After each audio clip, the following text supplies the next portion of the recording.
Hello and welcome to HMG Network, broadcasting live from the Greater Washington, D.C. Metropolitan. I am Freeman Singirankabo, and thank you so much for tuning in to our special broadcast today. Those of you tuning in right now, welcome. We have a very interesting conversation we get ready to have. And thank you so much, guys, for those of you tuning in either from television, radio station, or social media, such as Facebook or YouTube. And also the private networks as well. We are truly grateful for the opportunity to serve you guys.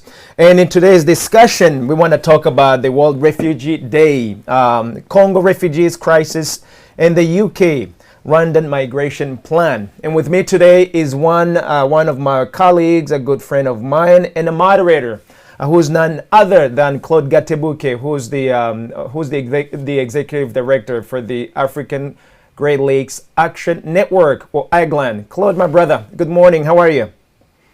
Good morning, Freeman. Good morning. I'm excited about this conversation that we're having.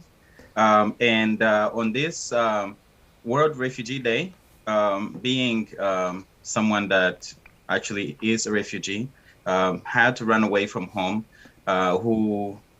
which is also the case for you. I'm not going to pretend I don't know your story. That's right. But, so many of us have had to run away from home, and there is a reason. There's a saying that there's no place like home, and this is true. Every time we ran, and we'll share more about our story here, we always thought that we would go back home, but we actually never did. We always thought, like, the next day we're going home. And we didn't.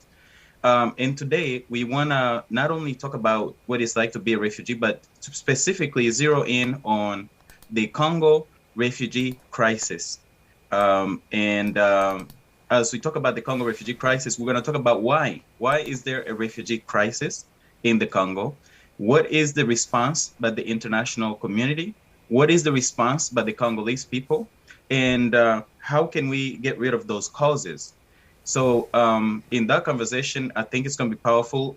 In addition, we're going to talk about how, the difference in the response to the refugee crisis and the causes of the crisis in the Congo versus what's going on, for example, with the Ukraine. So all of that is, I think, is really important. In addition, we'll also talk about what is going on with the refugees to the UK who are being sent to Rwanda. But we'll talk about that a little bit later. Before we get started, and before I get carried away, I will invite my co-host. And today's conversation is really going to be a conversation. It's not going to be a moderator to speaker. We're going to talk. We're going to have a conversation. And I want to invite my fabulous co-host, Delphine Nyandamutso. Good morning, Delphine. Welcome. Hello, Claude. Thank you. Hello, Freeman. So thank you so much for the conversation. It's a great pleasure to be here to have this conversation. Always good to talk about these matters. There's saying that we need to talk, otherwise someone else will write our story, someone else will talk about it, and they will have their own versions. So it's good to have this opportunity to talk about what's going on. And glad to be talking, not glad to be a refugee, but glad to be talking about World Refugee Day. It's important for us to raise awareness, to take advantage of, the opportunity, the platform to raise awareness. Sometimes we feel like so many people are choosing to turn a blind eye, but also some people are not aware. So this is a great opportunity to have this conversation. And also, before we continue, like you said, we're going to have a conversation today. I want to invite our brother as well, Kambale Musavuli, to greet the audience and also to start a conversation. Welcome, Kambale. Thank you for having me. And it's very difficult to follow Claude and yourself in introduction. And I think I'm always very touched to hear your stories. And my story is not similar. Of course, I'm a refugee. But as we discussed in the past, particularly with Claude, there were certain elements. I think I will bring that up. We'll talk about it much more in detail where we were speaking with a former child combatant, not child soldier, as he did not like to be called child soldier. He shares stories that we both found funny, right? A story that was hurtful to others. That may sound strange, but Claude and I understood what he meant about how in a situation where there is calamity, there is sense of no hope, or you may not know if you may live another day, that there may be something that will happen that will bring you back to the joy of humanity. And that spirit is always drive us to say, no, we must live another day to tell our stories. And that's why I'm very honored to share the panel with you, to be able to discuss how can we bring change to our beautiful continent, for the world to know our stories, and for no child anywhere on the continent to lose his or her family home because a few people in other places would like to get access to shiny rocks. Yes, indeed. And there's something you just said, Kambale. Sometimes when you're talking about our stories, they'll be like, you guys are laughing, you guys are smiling, like, what can we do? You know, we have a way, we've been through it, we've survived. For most of us who were children, when we're going through, when we're, running away from bullets and everything. And now we're here, we've survived. So what else can you do? So sometimes when we're talking about those stories, as tough as it can be, sometimes it's something that's funny now, that sounds like funny now, but then it was not. So it's good to be here, to be talking about our stories. And as Claude said in the beginning, so we all refugees, in obviously different capacity, sort of different situations, because, for example, we still have our brothers and sisters who are still, running in the middle of Congo, in the middle of God knows where, in different situations, but we're still refugees, very, very far away from home. Myself, as Claude introduced me, my name is Delphine Ndamuto. I am Australian, Rwandan Australian, currently in Sydney.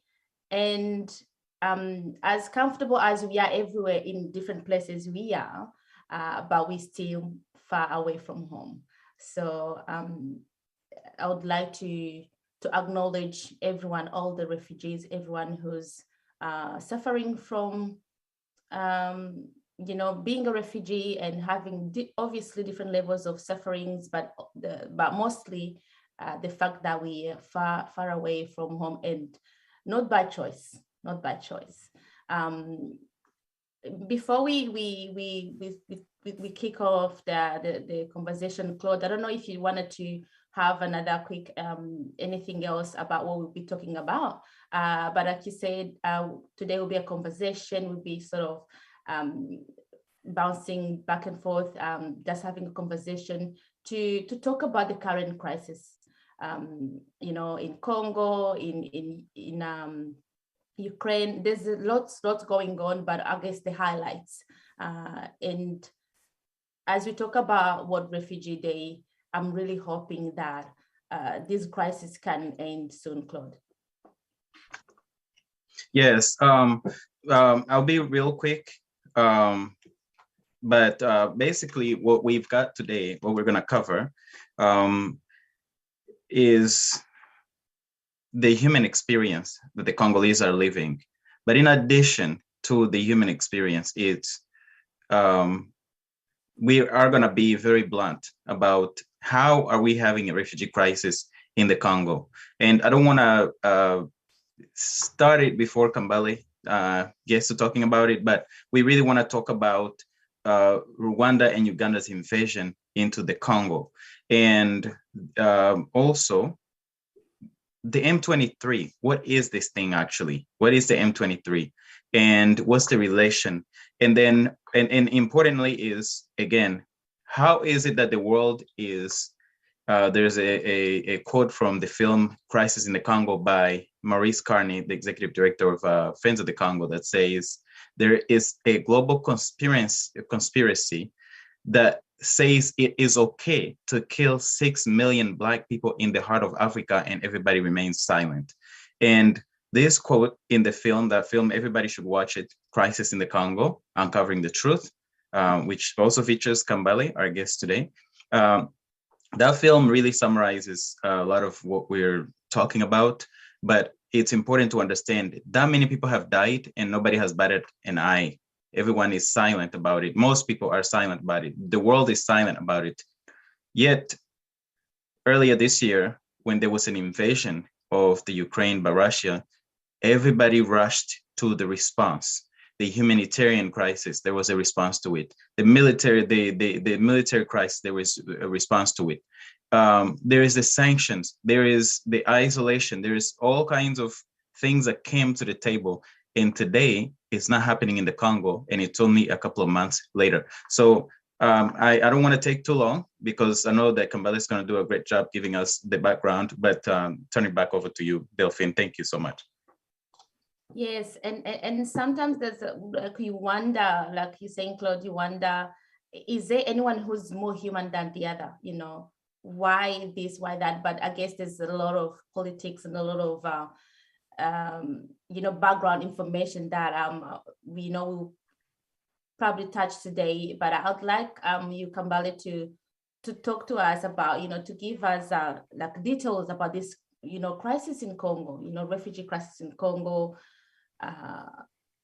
Tell us about it, please, Kambale. Thank you. There is a genocide in Congo. And thank you for saying that. I think it's important that everybody understands there is a genocide going on in the Congo. Please proceed. Definitely. I mean, and the world does not want to talk about it. And whenever you come from that prism, knowing that there is a genocide in Congo, and you start thinking about genocides around the world, you'll notice that when genocide takes place on the African continent, people seem not to take an action. There was a genocide in Rwanda and in 1994. And then in 1996, two of US allies, Rwanda and Uganda, invaded the Congo. In the process of invading the Congo, they did a few things. They massacred Rwandan refugees. They massacred Congolese people in the tunes of, let's say, 200,000 people in Tingi-Tingi. That's the most egregious, most known massacre, but they massacre refugees and Congolese all across the way inside of the DRC.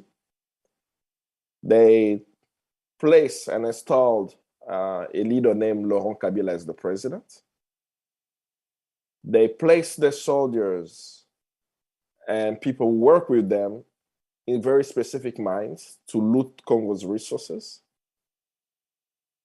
They continued to fight wars till when they signed peace accord in 2002 to say that we are stopping the war. And I think in Rwandan history, you know, Rwandans know about this so-called peace accord signed in Arusha and other places, saying that the war is over and people are going to come back. So we've had many versions of that in DRC.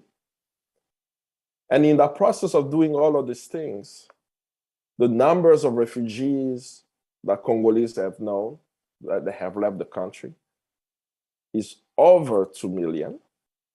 Congolese have to be, they've been displaced due to the conflict itself and the effect of the conflict across the country. And inside of the country, the numbers are that about 1.2 million to 1.5 million Congolese have been internally displaced, refugees in their own homes. I mean, why? I mean, you think about the Congo, right? Congo is the size of Western Europe. It's this huge piece of land. And as conflict are taking place in different areas of the Congo, particularly in the east, people are moving into other provinces to seek refuge, or into other cities, you know, to seek refuge. But with all of this, The world does not know. I mean, I myself came to the United States as a refugee in 1998. We left the Congo August 8th of 1998, and the war started back on August 2nd. Now, I still remember that day when we flew out of the DRC. The consul person, the person who actually gave us the visa in the U.S. Embassy at the time, he was known as the consul because there was no ambassador at that time, because of the conflict, was on the same flight as us. And that gave us an indication that things were going south because we just survived a 1.5-year war, the first invasion of DRC. And when we left in 1998, I did not think that 25 years later, I will be talking about war in Congo. That was never what was in the back of my head. Like, no, I was, okay, there will be conflict. I was young at the time. I was 17 years old.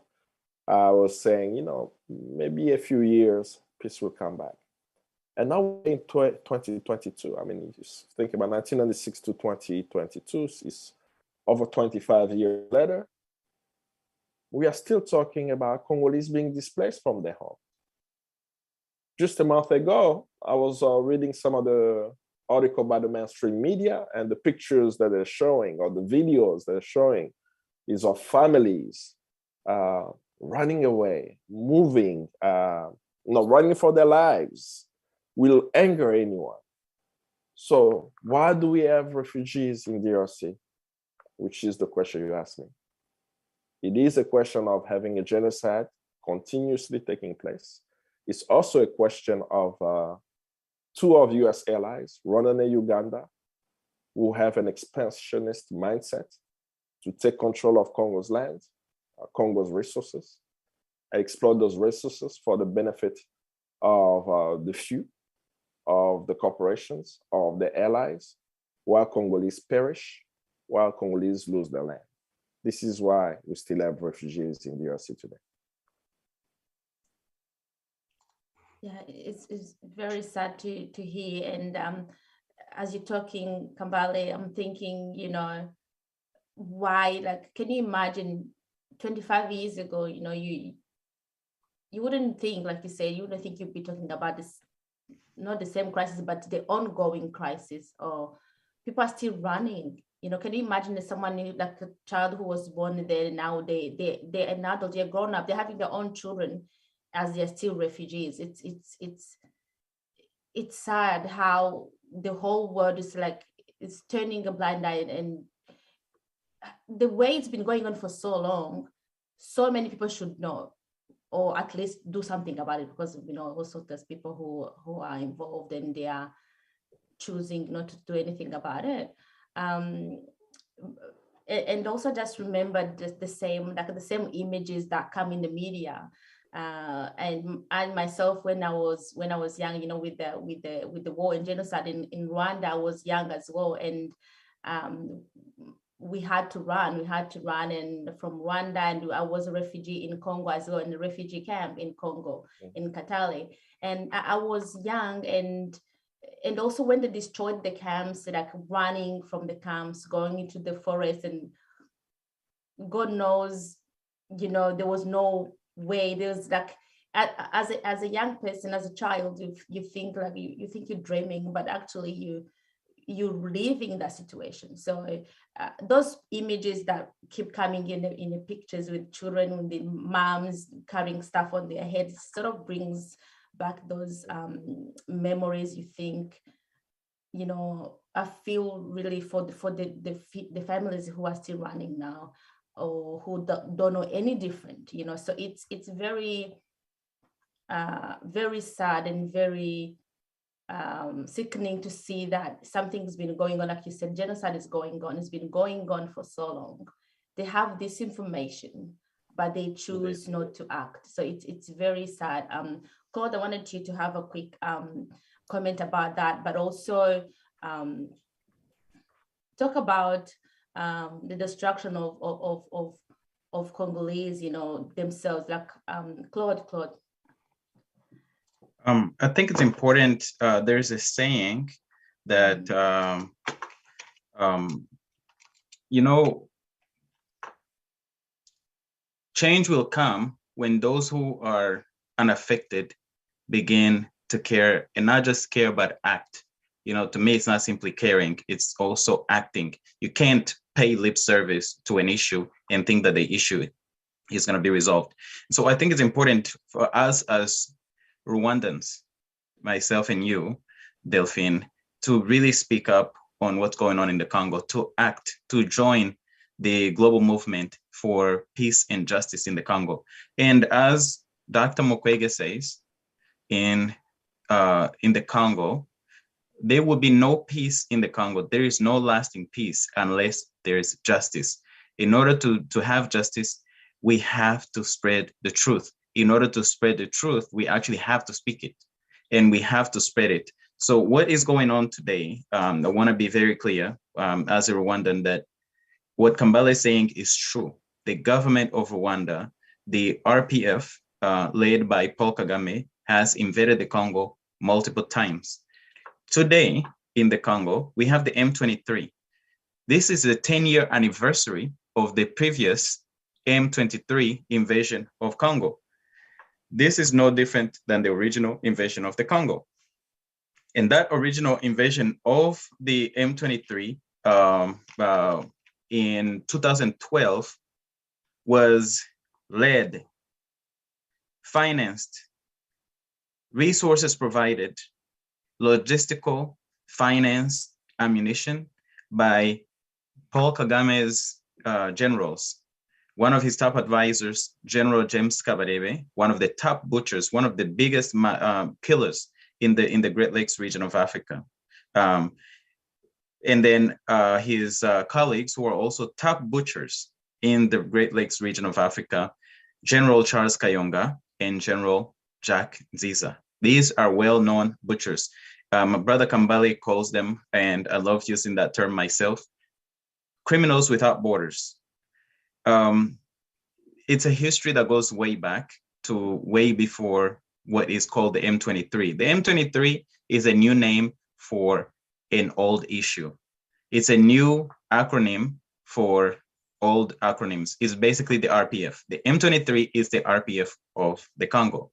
And what we have is those generals not only provided those type of resources, they also recruited. And the recruiting in Rwanda isn't simply, they put out a flyer and they say, okay, we want volunteers. No, they go into the schools and they take students from the schools. Teachers back in those times and today are saying kids are missing from classes and they're being taken to the Congo to fight. And in addition, people are rounded up, picked up off the streets, and they're taken to be human shields for Rwandan soldiers in the Congo. So our sisters and brothers are also getting killed in the Congo, but they are destroying our sisters and brothers in the Congo. They're destroying the people's homes in the Congo. And for me, I love the response by the Congolese people to speak up, let the world know, but also to protest and really show that we know who is invading. We know that Rwanda is invading the Congo. Additionally, it's not just Rwanda. Uganda is also an invader of the Congo. Both of them supported by the US, the UK, the European Union, and a number of other Western countries. And all of that has to be shown. The hypocrisy of what's going on. I don't even know if it's hypocrisy. It's white supremacism. It's racism. The racism of what is happening in the Congo, where humans are being killed like flies, and those who are killing them are being financed. That has to be it has to be made clear. So the role of Rwanda has to be clear. Has to be made clear. The role of Uganda has to be clear. M23. There are some attempts to say that it's a homegrown rebellion. Some of the rebels within the M23 are definitely Congolese, but this is an exported issue that started way back in Uganda with the NRM in 1981 when Museveni started a war in Uganda, fought a war, won in 1986. He's been president of Uganda for that long. From that, some of his fighters include people like people who have destroyed the Congo, like James Kabarebe, Paul Kagame, and Kayumba Nyamwasa, and others who have committed massacres inside of Rwanda and in the Congo. So then from there, the NRM birthed the RPF. And the RPF invaded Rwanda in 1990. 44-year war culminated in a genocide and took over Rwanda, then went into the Congo with what was known as the AFDL, led by Kabila, former president of Congo, Kabila. And so it went from NRM, RPF, AFDL. AFDL went to become the RCD. You know, there was an RCD that was born out of the AFDL. The RCD became the CNDP. The CNDP became the M23 today.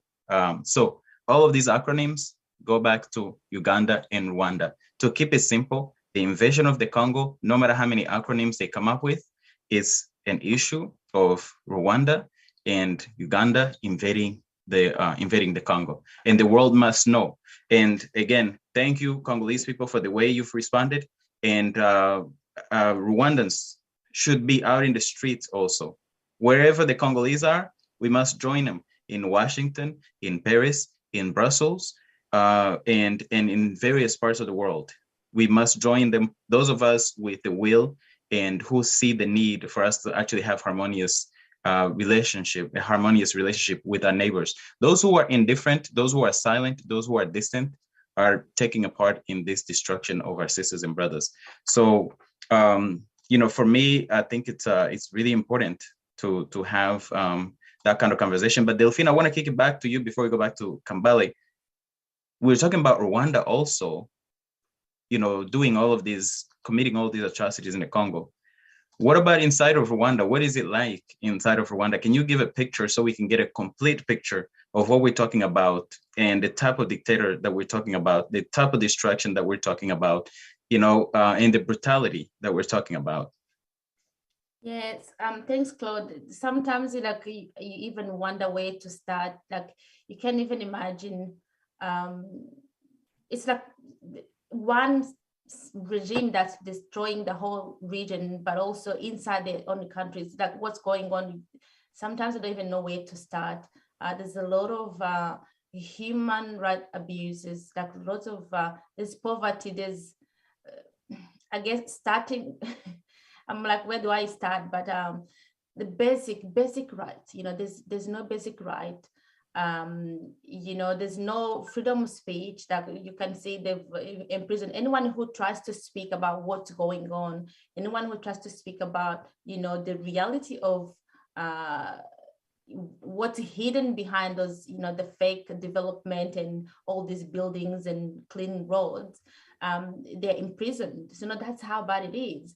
And they've kicked out of the international organizations like Human Rights Watch, Amnesty International. They've kicked them out so that because they were reporting what was actually happening. So there's really poor treatment of prisoners, like prisoners of conscience or journalists. They're tortured, they're silenced, they're everything, you name it. It's done in Rwanda. The population, the people are hidden. I guess we'll talk about Chogam, later on, but they're now hiding. Let me call it hiding the poverty from the people who are coming to Chogam, to the Commonwealth, from the Commonwealth countries. It's not funny, but it was a picture. Someone did like two images, and they showed like one of the pictures of where they're showing this area. I don't remember what the area is called, but in Kigali, it's like really nice and clean and green and everything. And it was parallel to another picture of like a really bidonville, like I think was like Kimisagara or something. They were showing them, it was like, oh, if any of the guests arrive to that area, tell them it's somewhere else. I was like, it's bad that you can't even start to talk about it the way it's what's going on in Rwanda. I guess, Claude, the list is very long, but it's not surprising that people a regime that's destabilizing the whole region is just serving their own interest.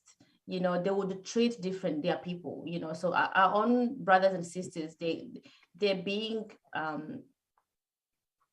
killed and silenced and everything, you name it. So Claude, you can talk about it as well, in terms of the treatment of the people in general, but also the prisoners, and the way they're trying to hide everything behind, oh, look, we've stopped a war, and we've developed this country. The whole city is clean. There was someone saying that the way you see those roads clean, that's how their stomachs are cleaned as well, because there's no food, there's no money, there's poverty. So it's sad to see. Claude, if you can also add to that. Sometimes when I talk about it, I'm like, where do I even start? Or I can quickly compliment what you just said. In addition to some of these things that they're doing to showcase how beautiful Rwanda is, to the Commonwealth heads of government attendees who are that meeting is starting in 2 days, I believe. It's and that is something that definitely, Kambale, I want to kick to you. But before I do want to highlight a few things and a number of people. We've got today, Rwanda is trying to use this blackmail against the Congo of playing the genocide card, saying that Congolese are committing genocide against Tutsi people. And so they want to justify the killings and their invasion of the Congolese. And the crazy thing is, they didn't say that before they even invaded. So after the invasion, now they're creating a reason, which of course is a non-existent reason. That card is not going to fly. Thank goodness for technology and social media that we can fight back on that disinformation and misinformation and propaganda. But today in Rwanda, genocide is used as a tool of repression against not just every Rwandan, not any Rwandan. It's against all Rwandans, but even survivors of the genocide. I want to highlight the case of Aimable Karasira and Yvonne Idamange. Both of them outspoken on YouTube. Aimable Karasira's family was exterminated by the RPF after they survived the genocide. For speaking about it, they have rewarded him with putting him in prison. He's in prison today. He's been waiting for his trial to end. So he's been in pre-trial detention for over a year over a non-violent crime. And for the last 6-7 months, he had actually been enforced disappeared. Enforced disappearance is when the government basically disappears you. There was no place to see Karasira. He had not been seen in court, nowhere in public, hadn't been released, and he's accused of non-violent crimes. And so he shouldn't even be detained, but he's in detention. When he came out recently, he talked about how he had been tortured. He gets beaten all the time. They beat him all the time. And there's also, there were signs of just him being in really bad health. So that's one case. Then there's the case of Yvonne Idamange, another genocide survivor, who also spoke about the mistreatments of Rwandans, the use of genocide as a political card instead of, something that is a horrible part of our history. She talked about so many issues in the country, economy, education, you name it. They put her in prison, accused her, among the crimes that they accused her of, also minimizing genocide, which she survived. She's a mother of 4 children. Basically, her children are now unable to even visit her. And she's under torture. She talked about how on her menstrual periods, they did not allow her to even clean up. And for a long time, she was held shackled. And even today, she's still under torture. And shifting a little bit to the media, local media. So we're talking about YouTubers, but the local media, there's a journalist named Chuma Hassan. Chuma Hassan is a journalist who basically tells the stories of the people's suffering. He is in prison, and he too is under torture. Not the first time. This is the second time he's been detained. The first time he was in pretrial detention for almost a year. He was under torture. This time he's back under torture. His family is crying out for, because of the torture that he's undergoing. And there's many other prisoners in Rwanda, including political and many prisoners of conscience who are held in prison and under torture. And of course, those who are under torture are at least, I guess we can say they're still alive, which is still a horrible thing. They shouldn't be torturing them. They shouldn't be detained. But there is also Kizito Mihigo, a famous Rwandan gospel musician who sang about the killings of the RPF, and they killed him in prison 2 years ago. And every single one of these must, and we absolutely will pursue justice for every single one of these.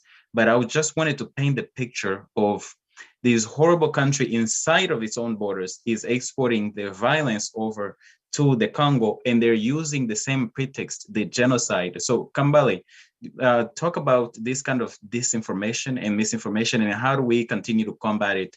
What can the audience do to really push back on this misinformation and disinformation? But also, talk about the campaign by the Congolese people to really shine a light on this, and what really all of us must do to see it end. You said a lot, and I wanted to touch on a few things that's been already shared. The first one, why you call him a Rwandan citizen? We, the Congolese, are looking for Congolese James Kabarebe so they could spend time in jail and face justice. The reason why I'm saying this is quite fascinating, right? That James Kabarebe today is telling the whole world that he's a Rwandan general.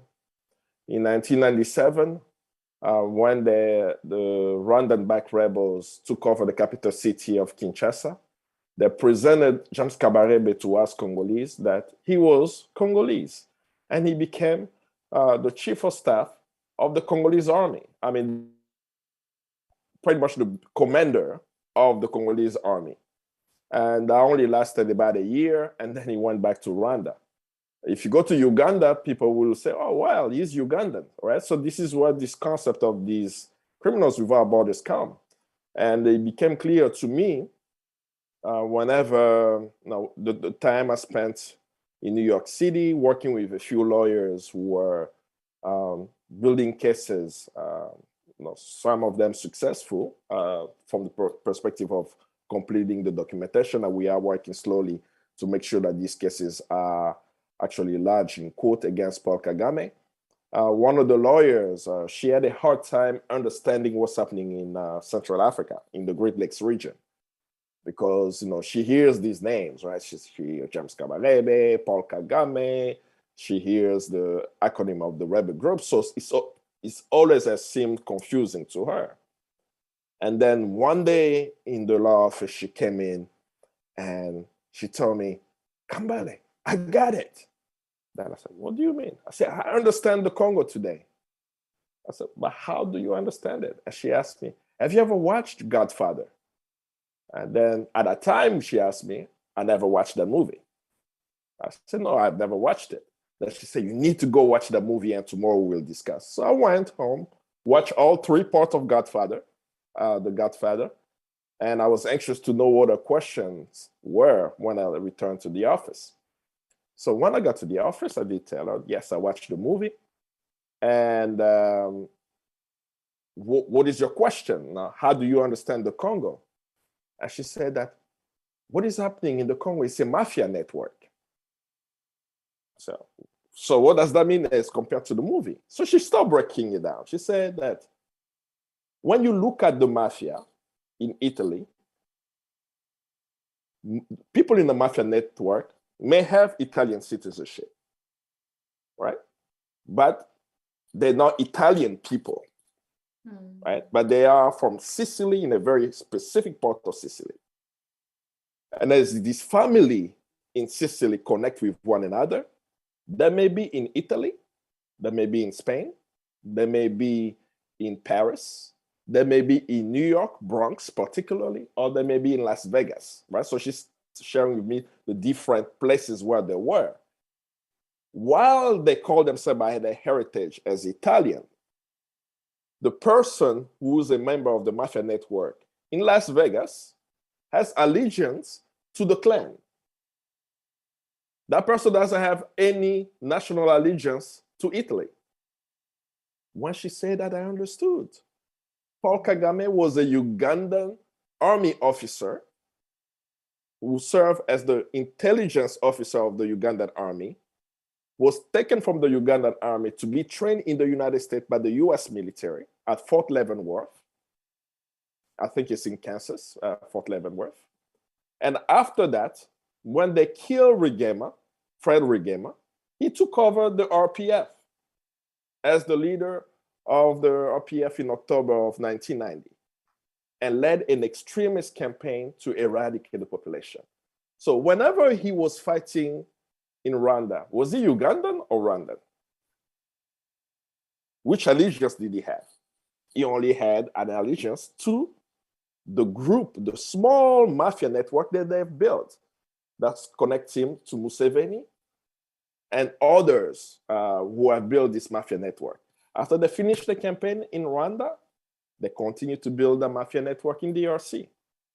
So as you look at them, you may call them Rwandans, or you may call them Tutsis, you may call them any type of group. If you understand that it's a mafia network that has been built in the Great Lakes region, then you understand. This is how an American lawyer understood the situation in the Congo, because she said, oh, wow, these people are showing up in multiple countries. They don't abide by national boundaries. And that's what brings us to the point that you were sharing about the refugee crisis. And not only with the latest uprising of the M23, the Congolese have created a hashtag called Rwanda is Killing to expose the regime of Kagame. And of course, the regime of Kagame cannot hide from its lies anymore. Now they're using the narrative in saying that Congolese are inciting hate, right? But they're not addressing the issue.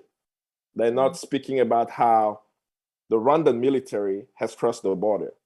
I mean, we're speaking about the Congo where last year, if I'm not mistaken, an Italian ambassador was assassinated. I don't know if it was this year or last year. Not long ago, an Italian ambassador was assassinated inside of the DRC, close to where Rwandan Special Forces were operating in the Congo. And the world has forgotten about this. We know that the Rwandan Defense Force soldiers have been operating into DRC, crossing the borders, documented by different UN reports, and no one hold them accountable. So to throw the card of Congolese inciting hates against the Tutsis and attacking to kill them, people are misunderstanding what is happening in the Congo. Congolese have no problem with any ethnicity in the world, if I may say. You know why I say that it's really hard to even talk about ethnic tension in the Congo? Congo has over 250 ethnic groups in its country. Some even say that we have 400 ethnic groups, right? It depends on who you read, but at least 250 tribes exist in DRC. So if you look at the size and you look at what I just said, it's almost as every ethnicity in the Congo is a minority, right? So whenever you start hearing in the media that they're speaking about there is an ethnic conflict in the Congo, right? And they're saying the East, people are being massacred, then I start saying, if they are using that card that a minority, let's say they'll speak about the minority Tutsi is being attacked in the North Kivu province, what will the Nande say? What will the Bashi say? What will the Barega say, right? So there are so many, the Congolese are being massacred indiscriminately in areas by the Rwandan Defense Force. But we have yet heard Rwanda, a member of the African Union, actually raise an alarm and say that our neighbor, the Congo, has millions who have died, that we, as a Pan-Africanist nation with a Pan-African leader, We will take the charge that we have had genocide in Rwanda, and we'll make sure that there is no genocide in Congo. We don't hear that. What we hear is a rhetoric of saying, there may be another genocide. There is already a genocide happening. Congolese are being massacred, right? How can anyone in the world explain how 200,000 Rwandans were disappeared in Tingi? What will Kagame say the day will be in court about what happened in Tingi? Did he kill them because he wanted to get the minerals under Tingi? He can't say that. Did he kill them because the intent was not who they were in that camp? He cannot say that. So if you cannot change the intent of what took place about the massacre of Tingi, it's genocide. He knew who was in that camp. Children, women, and elderly just massacre and butcher, right? So the rhetoric, to come to the point I wanted to make a moment ago about how this rhetoric of the Rwandan government, of even sometimes the United Nations, will say that not to hate speech. I don't think they understand where the Congolese people are mentally today. And even for me, it took a while to understand it. It became very clear to me yesterday when the Congolese soldier crossed the border into Rwanda. That made me very clear about where the Congolese are today. After 25 years of war, Congolese are tired of this war. That they're not even waiting for the military anymore. Yeah. They want to take the matters into their own hand. They understand that there are 100 million people. They understand who the aggressor is. When they say the Rwanda, they know it's the Rwandan government. They speak about Paul Kagame a few years ago. I think many remember when Congolese, there was a rumor that was shared with Congolese that Paul Kagame was dead, and there was celebration in Goma. I mean, can you imagine that, right? That people were celebrating. He wasn't dead yet, right? Of course, we don't know if whoever was seeing this Paul Kagame, that's another story, but the point I'm making is, if at that time, Congolese were celebrating, they know who the enemy is. They know that there is a neo-colonial agent in Rwanda who's running the Rwandan regime to make profit from Congo's resources that benefits the West. So they are ready to cross the border. Thousands are coming to the Petit Barrière, I think they call it, Poids Lourd border in Goma. And then yesterday, a Congolese soldier, I mean, still now, you know, there are many things that's being written. We don't know yet what motivated him to do this. He picked up a gun, he got to the border, he shot 2 Rwandan officers. Information in the Congo is that 2 were killed. He crossed the border into Rwanda, shot another one. Information we have in the DRC that another one was killed. So what we have in Congo is we know that 3 people were assassinated. And as he continued to shoot inside of Rwanda, a Rwandan soldier was able to kill him. Of course, you know, Rwanda has put out a statement about aggression from Congolese and so on. We've seen many Rwandan soldiers cross the border and kill Congolese. They had no problem for Rwanda soldiers crossing into the Congo killing Congolese, but they have a problem with Congolese soldiers taking matters into his own hand. That's another narrative. But what's that point that I want to make? In the 25 years of war that we've had in DRC, there is no time any Congolese soldier has crossed the Rwandan border to go into Rwanda and shoot as a form of retaliation for the war of aggression that's taking place. That gives you the mentality of what is happening now, that the people are tired. They're saying, well, after 25 years, if the world is silent, if we know that the world can actually have aggressive diplomacy, we see it in Kiev, we see it with the situation in Ukraine, that within weeks and months, they can actually mobilize resources to stop what they call a war of aggression. How come they're not doing the same? Can you imagine today, right? If there was a meeting of G7 in Moscow, will the G7 go to Moscow and say, we're going to do the G7? They will say, no, we will not do it. I mean, they even remove Russia from the FIFA. They cannot no longer participate in FIFA. How do we explain that in the middle of Rwanda, supporting rebel groups in DRC, there is a Commonwealth meeting? The interpretation for Congolese is that it's only happening because the UK is benefiting from Congo's war. That's the only explanation, that they will ignore the evidence that they have. World leaders cannot today say they do not know what's going on. There is not a world leader that can use that excuse.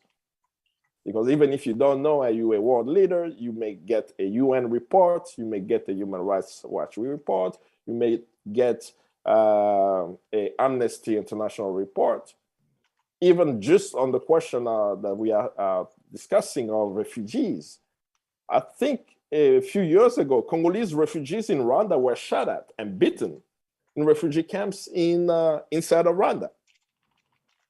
That anyone coming to Rwanda could just look at, even inside of Rwanda, how are refugees treated? Yeah. This goes to the UK deportation plan that they have with Rwanda. Like, if you have that plan, I am so sure a quick search on a search engine will allow you to say, refugees. You just type in refugees conditions in Rwanda as a search in the search engine. Result may appear that in 2018, 12 refugees were killed by the Rwandan security forces. And then you say, wait a minute, but why are we giving them over $150 million to receive refugees from the world? So world leaders are clear about what they are doing in Rwanda. No, Rwanda and Uganda are US allies. They do the dirty bidding in the world. We used to say that casually. The Rwandan deportation plan are bringing refugees from the UK to Rwanda. It's a dirty bidding of the UK. The UK does not want to address the refugee crisis for people that they do not like. Because for Ukrainians, they have an open door to come to the UK. Yeah. For anyone else, they have to be deported. Worse, if you are Congolese, Rwanda say you cannot be deported from the UK to Rwanda. If you are Burundian, Rwanda say, well, we took your 150 million, but we are now going to receive any refugees from Tanzania, from Burundi, from DRC. That should tell everyone that there is a problem with this. But to end the refugee crisis, why do we even have refugees? Why am I a refugee? I am a refugee because of war. And the war that's happening in my country started because of Rwanda and Uganda, two of US allies, who invaded my country in 1996. We invaded it again in 1998. And since 2002, continue to support proxy rebel militias. So if you want to end an aspect of refugee crisis in the world, you must end the war. How do you end the war in the Congo? How do you end the refugee crisis in the Congo right now with the M23 backed by Rwanda? You hold Rwanda accountable. How do you do it? The same intelligence you use on the Ukraine-Russia war? Now I know. I don't even have to give you tips on how to do it because you've done it already, right? You sanctioned Russia, but how come you're not sanctioning Rwanda? But we know 10 years ago, this is what stopped the M23. When the United States withheld not 1 million, not $10 million. The United States withheld $200,000 of a month training or 2 weeks training that the Rwandan military had in with the US military. I don't know if that training was going to take place in Rwanda or in the US. So they just say, you see that military training that we are going to give you, the $200,000 we put aside for that training, we're going to withhold it. $200,000. Barack Obama withheld $200,000 to Rwanda. Kambale, 200,000 is like me taking $1 out of my pocket and handing it to somebody for the US, but it still made a big difference. Keep going, because you're making a good point there. So as we withheld $200,000 in 2012, what happened? Scandinavian countries follow suit. Sweden and Netherlands withheld aid. The African Development Bank withheld aid. There were like serious aggressive diplomacy on Paul Kagame, where even the US president himself, Barack Obama, picked up his phone, called Paul Kagame, told him, stop supporting these folks with the weapons I give you. I don't give you those weapons for the DRC. Stop doing that. The call was so bad that he was so mad. He said, since I talked to him, I'm going to let the whole world know that I talked to him. They actually published the transcript of the conversation that the US president had with Paul Kagame on the White House website for the world to know that, oh, by the way, we withheld aid, but I called him myself to tell him to stop. And when the support of Rwanda stopped to the M23, the M23 disappeared for 10 years. And they're reappearing today with the same model, hoping the world has forgotten. We haven't forgotten. We know what aggressive diplomacy is. We don't have to use 2012. We can just use what's happening right now, that we know that they are able to do it. They're not able to do it because they are benefiting from it. So it means that it's only up to the ordinary people around the world to mobilize. Because people mobilized on many issues during the apartheid regime. There was the war in Vietnam. The war was also the Cold War happening. But there were a group of people who say what is happening in South Africa is not right.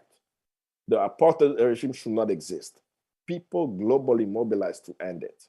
So what's happening in the Great Lakes region needs to be stopped by a global force, a global mobilization of Rwandans, Congolese, Ugandans, Africans who love peace, and all their allies around the world who love peace, to say that what is happening in the Congo cannot continue, and hold the governments accountable, be it in Australia, be it in the United States, be it in Ghana, be it anywhere, to lift up the voices of the oppressed in the Great Lakes region, and demanding that these governments, this global government, do the same thing that the DRC has done.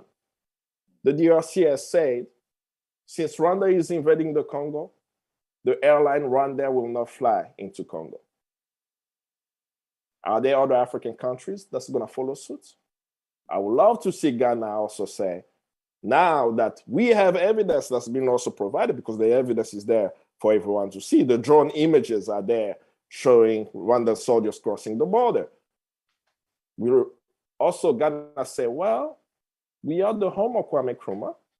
Let's make sure that Rwanda doesn't fly into our country until Rwanda solves the issues. And we do a global campaign to make sure that Rwandan companies, ties specifically to the regime, like Rwanda, Crystal Ventures, and others, are able to operate freely in Africa or around the world until there is peace and stability in the DRC, until Rwanda, the Rwandan military, the Rwandan government stops supporting rebels in the Congo. Wow, you've made such great points, Kambale, and it's the international community, or like you said, everyone should stop making excuses that they don't know what's going on, because sometimes they're like, oh, we didn't know this was this bad or whatever, but there's no more excuse to say that they didn't know what was happening. And bringing back to the point you made, like the Congolese, they can see what's happening. The whole world know what's been happening for 25 years, and they're choosing not to act. Like you said, we know they can do it if they wanted to. So, the Congolese, if they're crossing, they've had enough. You can only push so much, and sometimes people are like, that's it, we're done. Like you said, people are crossing. I saw the video with our brothers and sisters in Congo. They were pushing the petite barrier. They were pushing, like they were ready to go in. That's what's gonna come, because since everybody's, choosing not to do much about it. And these are people's lives, millions of people who have been dying and are still dying, So you made such good points, and I hope that the world is listening, and everybody, it's our responsibility to take action, to talk about what's happening, to give testimonies. And when the international community, comes back and like, oh, we didn't know, or these allies say we didn't know, or, we're not aware of what's going on, then we're like, no, actually you do, and you're covering it. So it's oh my God, you feel like who doesn't know what's happening, but they're choosing not to respond. And we have so many people who know how to cry, like, oh, they're targeting us or whatever, but we are choosing to say, like for example, Rwanda is choosing to say that what's happening to them, but they're not seeing or saying what they're doing. So there's a lot of hypocrisy going on, and I cannot repeat it the way you say it, but you said it really well.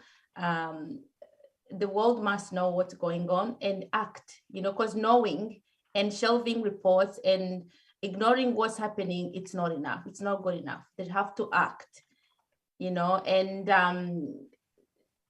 it's crazy how, how are we going to end the refugee crisis if we ignoring the crisis or the issues that are causing the refugees? Yeah, and going back to, because I guess about this topic, we can talk about it for so long, and I guess we have to keep talking to raise awareness, but also to tell the big features, the big actors, like, you actually know, and we know that so we're not gonna keep quiet, but also coming back to the refugee crisis, like in Rwanda as well. We know how the Kigali regime treats their own refugees. They pursue them, like you were saying before. It's like the mafia, they're everywhere, and these criminals without borders, they go everywhere, they even pursue refugees. Can you imagine? I guess before we talk about this refugee bill, let's talk about how Kigali treats their own refugees, not only inside the country, because there's so many people who are internally displaced because of different issues, but also refugees in the neighboring countries, refugees abroad, like in so many countries. They pursue them, they try to silence them, they kill them, they kidnap them. And now they want to have refugees. Like the world is so hypocrite. Like I don't even know how to say it, because sometimes I'm like, it makes me angry that you can see what's happening, but you see this picture they're painting. Oh, we are compassionate, we want to help people, they're suffering, they are in this. What about your own people? Like, Claude, what do you think? So I will start with a well-known example of what Rwanda does to its own refugees. In August of 2020, the Rwandan regime tricked the hero of the film, the real-life hero of the film Hotel Rwanda, Paul Rusesabagina, from leaving the US, go to Dubai. When he went to Dubai, they actually took, they chartered a private jet. They hired a private jet. They used a pastor to trick him, who was his friend, and they took him, they kidnapped him to Rwanda. Now they have him in Rwanda, and they have sentenced him to 25 years in prison. And the thing is, he was illegally renditioned You cannot do that. Recently, the U.S. government actually put Rwanda on a list of countries that are I'm forgetting the hostage taking countries. That is, and the U.S. is one of Rwanda's biggest allies. That is why Rwanda is so belligerent in the Congo and is so belligerent in the region. And that is why Museveni is so belligerent in the region, because Museveni is also involved in wars. In not only did he start the war in Rwanda, but also the war in Congo and also in South Sudan. There are thousands, hundreds of thousands of people who are destroyed. When we talk about refugees, there are hundreds of thousands of South Sudanese refugees, and part of the cause is the same players, Yoweri Museveni. So going back to the U.S. putting Rwanda on the list of hostage-taking countries, Freedom House just released a report not long ago showing how refugees, Rwandan refugees, are surveilled and pursued and threatened even in the U.S., including myself. And Kambale has experienced this about 12 years ago. Kambale they almost killed him. And I'm sure if they got him today, they would kill him. The government of Rwanda uses every trick to go, and Kambale is not even a refugee from Rwanda. So they pursue not only Rwandan refugees, but they pursue other people who are outspoken against the regime and who are pursuing justice. Now, going to other refugees, the worst thing that Rwanda has done is the massacre of refugees in Congo. They killed hundreds of thousands of people. Kambale talked about the massacre in Tingi. That was just one of the refugee camps, but they destroyed dozens of refugee camps, which, you survived, Delphine. Thank goodness that you survived that. When we ran into the Congo as refugees, we were homeless. Now, let me just paint a picture for the international audience. When we went, myself, my mother, my two sisters, and others, we were over 1 million people that crossed into the Congo. Not only were we homeless, we had nothing. All we had, my family, was a cup, a spoon, a pot, and a plate. We were sick, we were hungry, we were starving for days. But that did not stop the RPF from actually bombing us in the Congo. So Kambale is talking about a Congolese soldier going into Rwanda and shooting in Rwanda. But guess what? The RPF actually bombed the Congo to bomb us who were running away from them. When a soldier is at war, if somebody shoots a soldier and that person turns around and runs, the soldier cannot even shoot that person. You're not supposed to shoot a running person, but they shot refugees. Paul Kagame himself, on April 13th, 2010, in Parliament, while he was swearing in, by the way, the butchers of Congo, James Kabarebe, Charles Kayonga, and a number of other officers, on that day, he said, we went into the Congo and we shot the people we wanted to shoot, and we repatriated the ones that we wanted to bring back to Rwanda. He did that. He said that himself.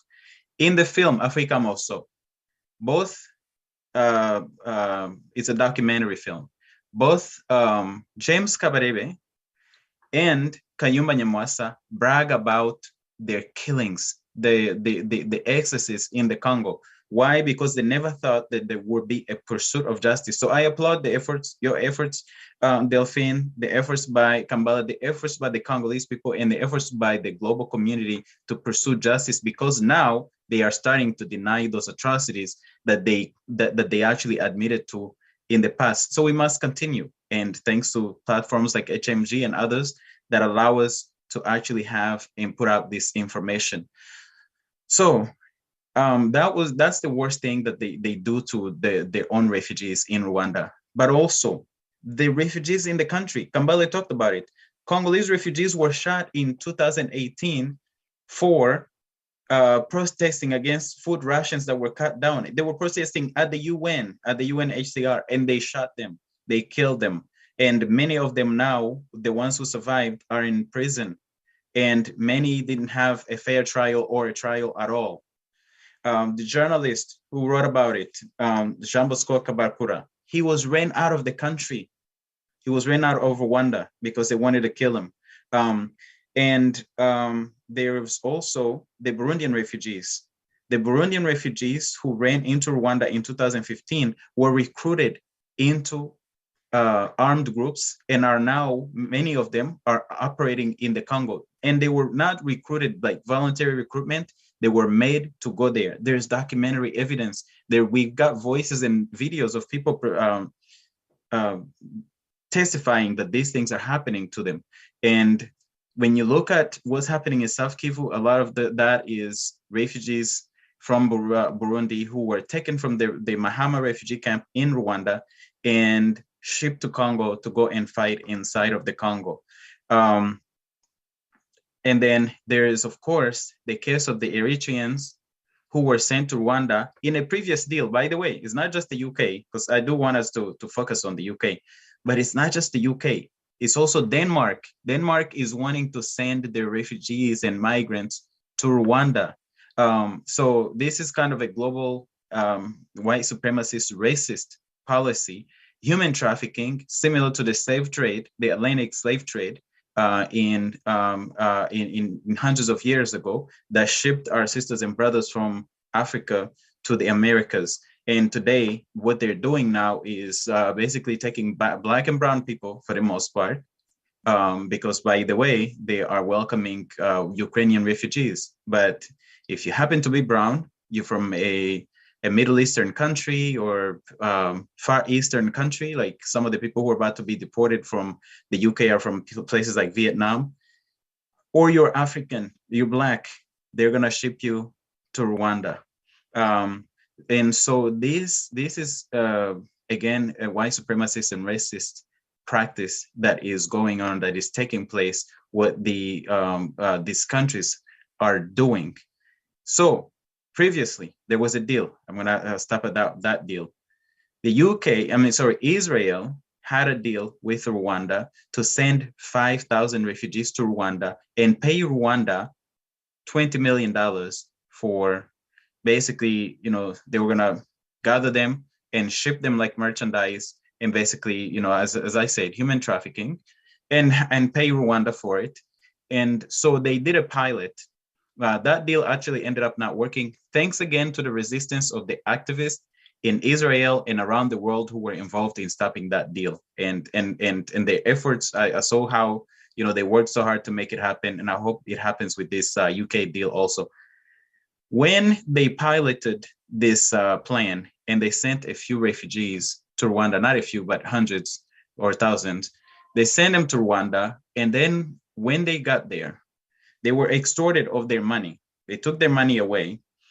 Rwandan officials took some of them, dumped them at the border of Uganda, and the people were completely lost because they don't know that area. Some of them eventually ended up back in Libya in slavery and ended up in Europe. Some of the ones that stayed, the women were raped, the children were raped, and some of the children were impregnated. Today, we have testimony from those refugees who are in the Gashora camp saying they just can't wait to get out of this hell. Even the ones who had been sent there are calling it hell, but the UK, Priti Patel, and Boris Johnson and their government are wanting to apply this racist white supremacist policy to ship refugees to a country that does not respect even the rights of their own refugees. In fact, Rwanda has one of the highest rate of refugees on the continent of Africa. And I'll stop there, and we'll continue the conversation. Just wanted to kick it back to you, Kambale. After seeing all of this, is Rwanda really fit to receive, refugees, and for vulnerable people to actually be sent there?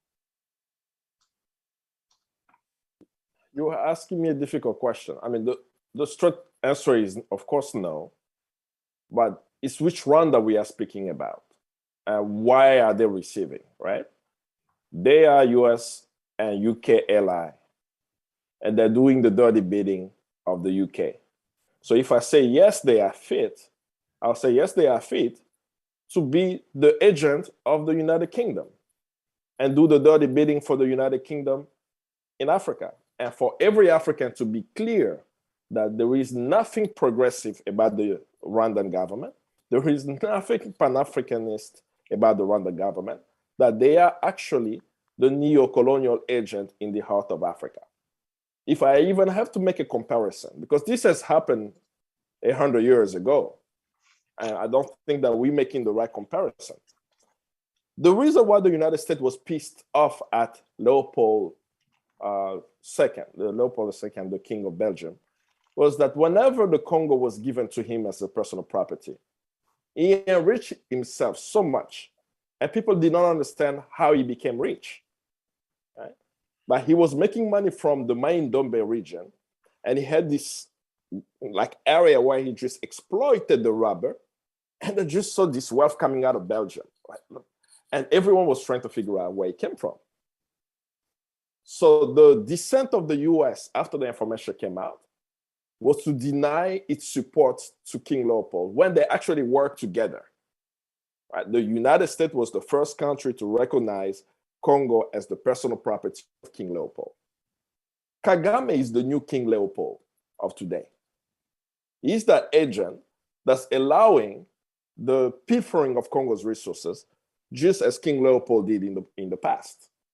And his time is coming, right? It's coming even faster than we may think, because of even the different people who have reached out to me. I can't tell you how many Ugandans have reached out to me in the past 2 months, just sharing the stories of their experience with Paul Kagame in Uganda. And we've known these stories before, but it's becoming louder and louder, right? I can tell you, we are here, Rwandans and Congolese discussing the situation in Congo with a clear messaging in unity, right? About what to do as it relates to the refugee crisis. So people are coming together. So at the human level, the Rwandan government is now receiving the refugees because they have the capacity of caring for refugees.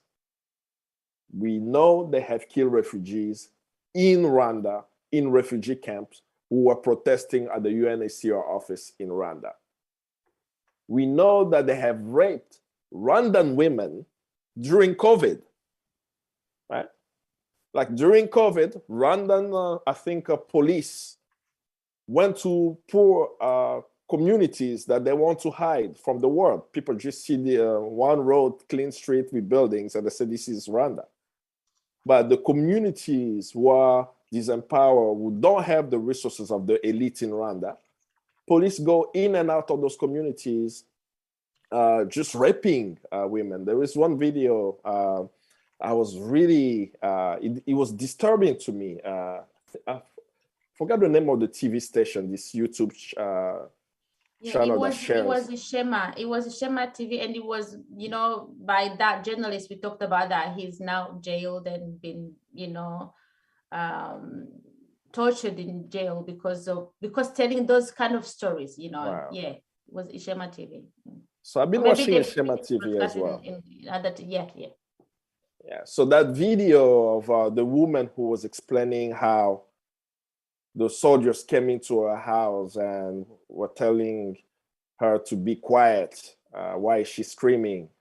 And then said they will rape her, and the officer taking the condom and rape her in front of people. It's happening, right? It's happening in Rwanda now, and people are just ignoring it. So we know that Rwanda, the Rwandan government, the regime of Paul Kagame is not fit to care for any refugees for anywhere else. And this is not where they should even go because of how people are treated. Anyone who speak up, they kidnapped someone from the United States to Rwanda, Paul Rusesabagina. They even made a movie, right, called Hotel Rwanda, showing what Paul Rusesabagina did by saving Rwandans, Hutus and Tutsis who were fleeing the conflict hiding them in Hotel de Mille Collines. The world knows what he's done. And he disagreed fundamentally with the Rwandan regime, spoke out in many platforms against it, and found himself today kidnapped from the United States into Rwanda to serve. So we know Rwanda is not fit to do that, but are they fit to be neo-colonial agent? Yes. Rwanda has served well its masters, the United States and the United Kingdom. And the masters, United States and United Kingdom, are rewarding them by making sure that there is silence around the Congo. There is silence around any human rights abuses inside of Rwanda. There is silence around the arbitrary detentions of Rwandans. Silence around the torturing of Mushahidi. Silence around the killing of Kizito.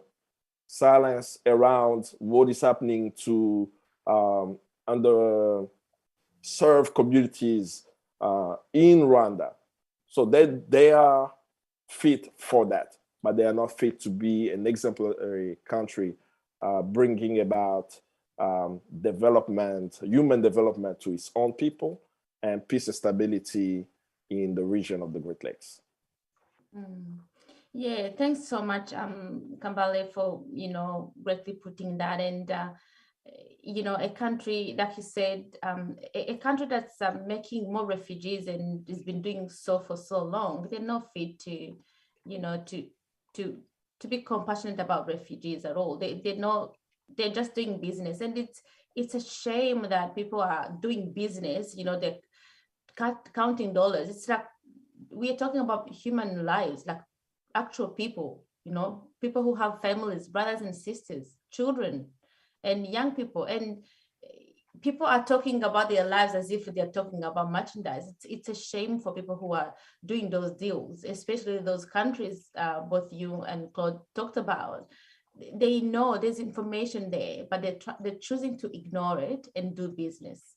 And same as what they're doing to Congo. They have money, they have the resources in their mind. They don't care about the people. And like you said before, Congolese have seen that. They can see that. And one day if they just push that petite barrière and that's it, they're done. Like people will start talking, but they actually caused that. And they saw this coming. People are angry. People are tired. And I guess Kambale, coming back to the people, the action. You also say that people are coming together. So talk to us about the Congolese who are currently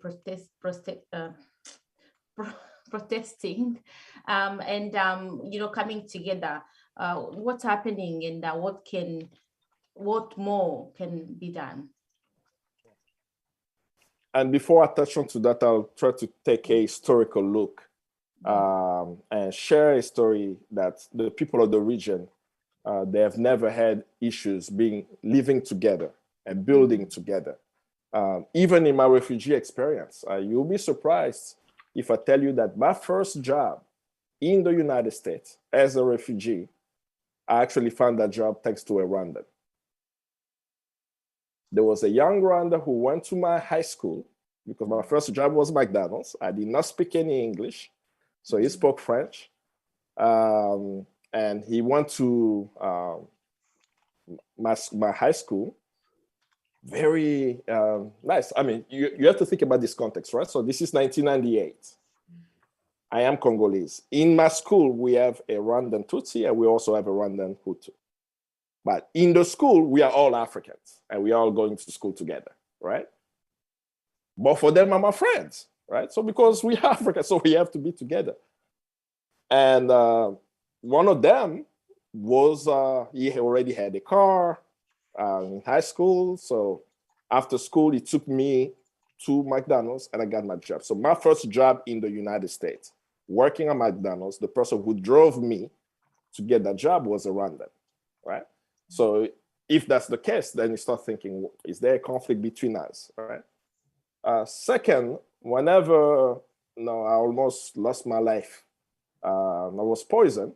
the person who helped me get to the hospital was a Rwandan. He's on camera right now with us, right? Claude Gatebuke.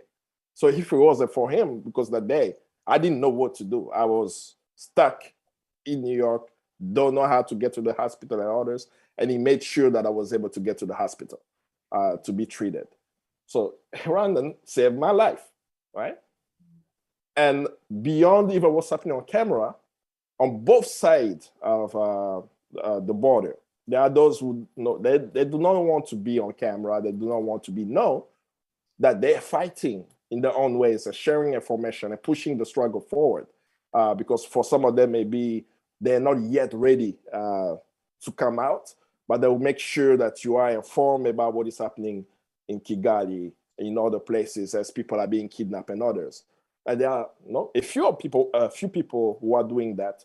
That it's important for more who are watching, who are hearing this, to know that this is the moment that after 25 years, we cannot continue to remain silent, and we need more of us to show the oppressor that we are not afraid of them, that we will speak truth to power and we will liberate the region. Now, what has happened in the past months need to look at it with a few lenses, right? The people of the Congo are really tired. They're really tired about what is happening. They want to see a change in the Congo. When the M23 has been operating at a higher level for almost now 6 months, and for the past few months, there have been the peace negotiation taking place in Nairobi, where Uhuru Kenyatta has taken up the charge of bringing so-called rebels in the DRC to discuss peace and stability and moving forward. M23 has disengaged from that process and went back into the bushes, right? And they were asked multiple times to return to the negotiations. I mean, in my view, my personal views, we've had many peace negotiations in Congo. It's unclear what the demands are. I mean, I don't know what they are demanding. Are they demanding democracy in Congo? Are they demanding to protect Congolese people, right?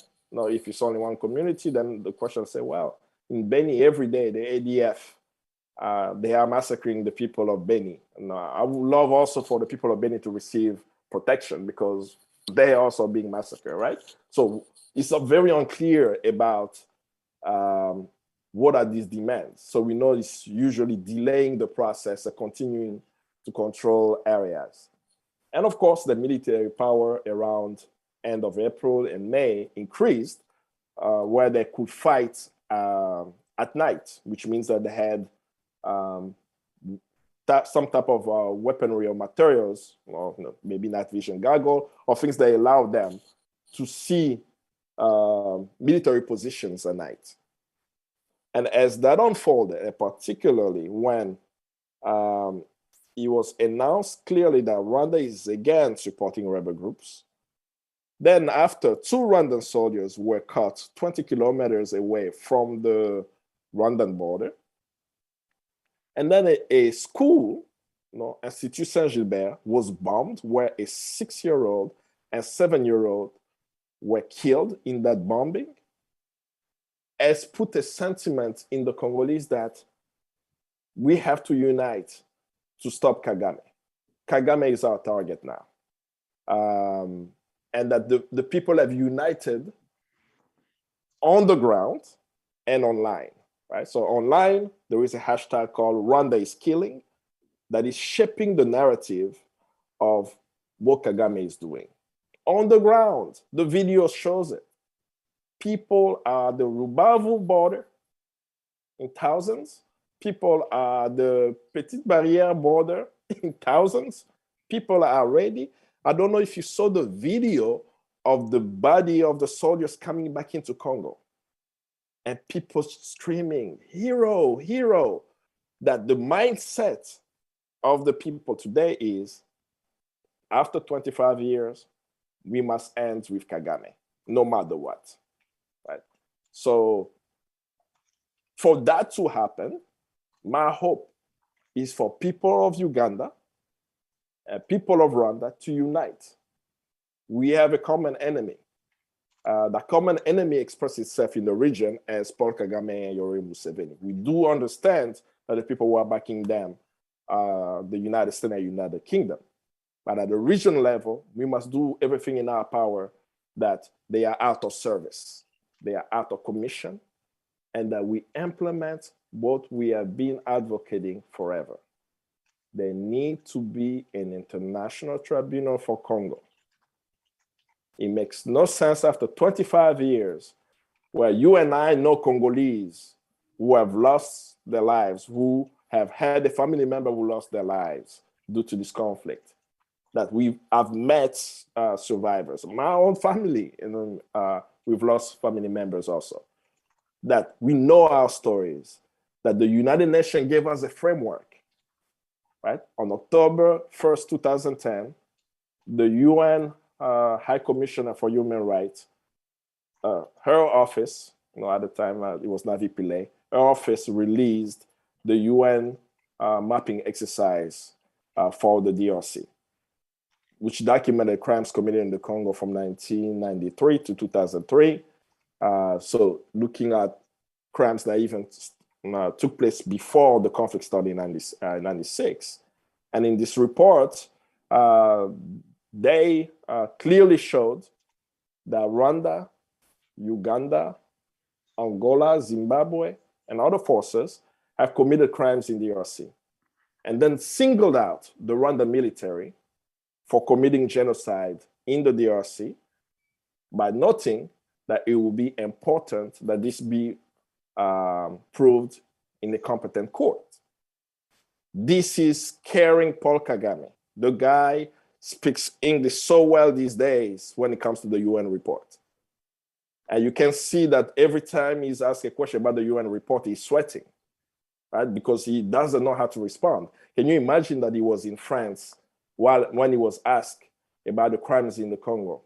Paul Kagame himself said that there was no crime in the Congo, when he himself has admitted, as Claude mentioned, that he committed crimes, right? That he himself said that he returned the refugees that he wanted to return, and those he didn't want to return, what did he do? Did he become a magician and just made them disappear, right? He actually said it himself, that he has committed crimes in the Congo.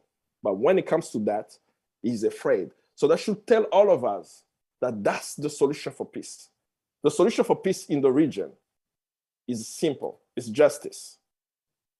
Justice will take place not with the sham trials, the superficial trials that they do with the gacaca courts in Rwanda, or the victors' courts that they use in Arusha with the International Tribunal for Rwanda that was there, ICTR.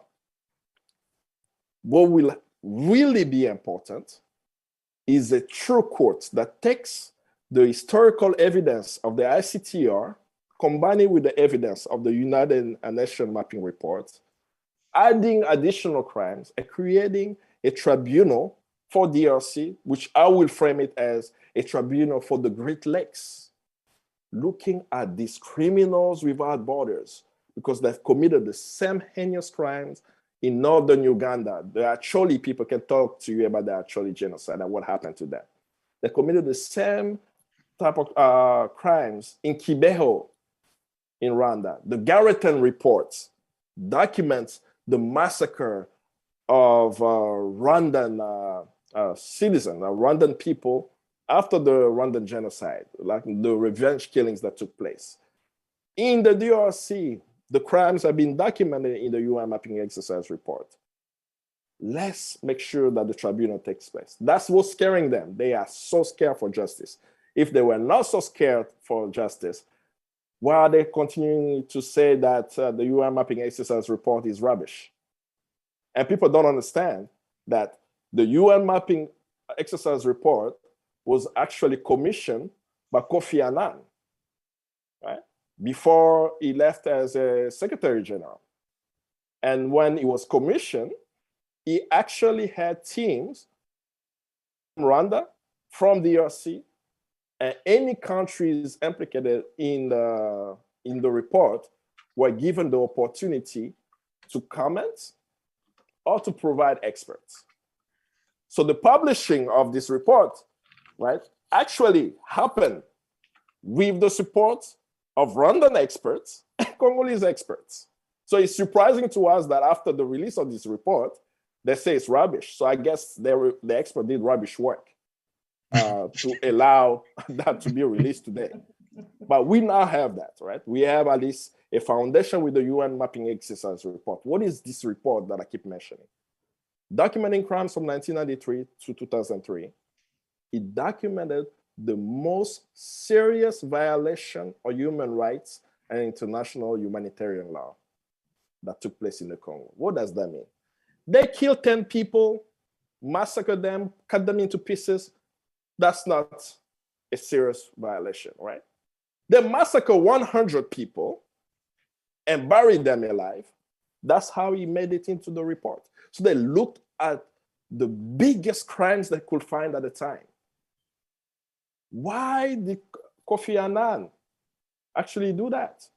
It's because in 2005, if I recall correctly, the UN in the DRC stumbled upon about five mass graves, which was a reminder to the UN that we cannot continue to be silent and continue to walk around the Congo and finding these mass graves all around.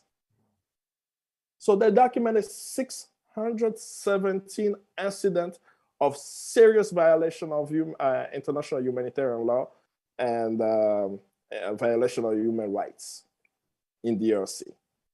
And then state that the Rwandan military, the RPF, committed genocide, but we need to prove it in court. So we will prove it in court, and that's what we have to mobilize. Because after 2003, crimes have happened. I mean, let's look at the uprising that took place around, if I'm not mistaken, 2018, the Kamwina Sapo uprising in the Kasai region, where the president of the DRC is from. 100 mass graves were found in the Kasai region. I think people are not understanding what happened in Kasai during that time. 100 mass graves.